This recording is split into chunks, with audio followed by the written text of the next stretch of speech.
Uchga-to'rt rasm tayyorlash. Ushbu video darsda rasmiy hujjatlar uchun uchga-to'rt rasm tayyorlash o'rgatiladi. Dastlab shablon uchun tanlangan rasm yuklab olinadi. Adobe Photoshop dasturida 3x4 cm o'lchamda yangi hujjat yaratiladi. Rasm videodagidek ishchi oynaga olib o'tiladi hamda Alt klavishni bosib turgan holda rasmning kerakli qismi hujjatga moslanadi.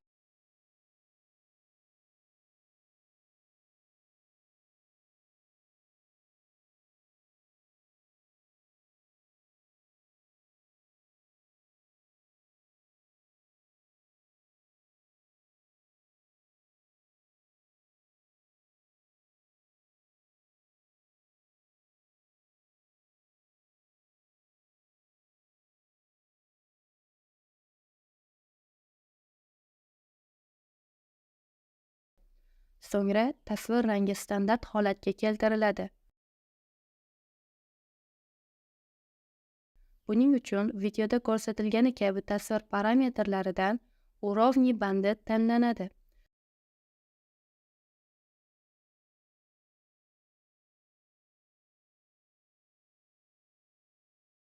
Sozlash yakunlangandan so'ng ikkala qatlamni belgilagan holda Ctrl+A tugmalari yordamida birlashtiriladi.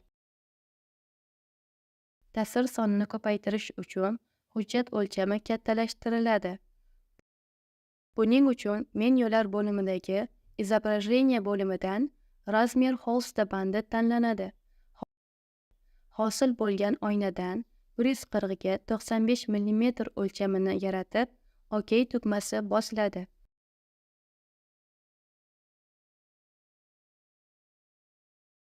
Orqa fonga rang berish uchun tasvir parametrlaridan svet bandiga o'tib, oq rang tanlanadi. Fon qatlami tasvir qatlami ostiga joylashtiriladi.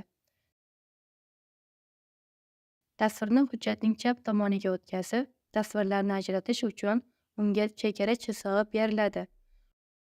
Buning uchun tasvir parametrlaridagi Добавить stil sloya bo'limidan obvodka bandi tanlanadi. Ekranda hosil bo'lgan oynadagi struktura bandida o'lchami 1 pikselga sozlanadi. Alt tugmasini bosib turgan holda sichqonchaning chap tugmasi yordamida tasvir kerakli joyga nusxalanadi.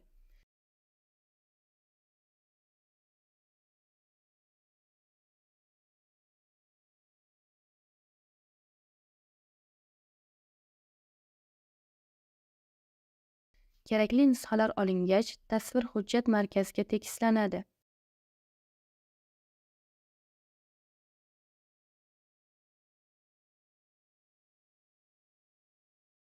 Mana endi 3x4 rasm tayyor bo'ldi. Yangi rasmni 3x4 o'lchamga keltirish uchun shunchaki tasvirlarni almashtirib qo'yish ham mumkin. Buning uchun qatlamlar panelidan tasvirlar videodagi kabi Smart Object holatiga olib o'tiladi. Yangi tasvirni Smart Object oynasiga joylashtiriladi.